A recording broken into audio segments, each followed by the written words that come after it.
नासिन टंडो मस्ती वेझो रोहड़ी केनाल जे पुल में फाथल शख़्स जो लाश हथ कयो वियो आहे। पुल में फाथल अणॼातल शख़्स जो लाश हथ आयो आहे।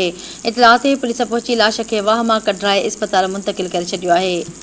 हिकु भेरो ॿी रवां खे अहम ख़बरूं टंडो मस्ती वेझो रोहड़ी केनाल जे पुल में फाथल लाश हथ कयो वियो आहे। रोहड़ी केनाल फाल पुल में फाथल अणॼातल शख़्स जो आहे। इतलाह ते पुलिस पहुची वाह मां कढाए इस्पताल मुंतक़िल करे छॾियो आहे। जॾहिं त पुलिस जो चवणु आहे त सुञाणप नाहे थी सघे, वधीक जांच जारी आहे। केनाल जी पुल में फाथल रोहड़ी केनाल मां फाल पुल में फाथल अणॼातल आहे। इतलाह ते पुलिस पहुची लाश खे वाह मां कढाए इस्पताल मुंतक़िल करे छॾियो आहे। पुलिस जो चवणु आहे त लाश जी सुञाणप नाहे थी सघी, वधीक जांच जारी आहे।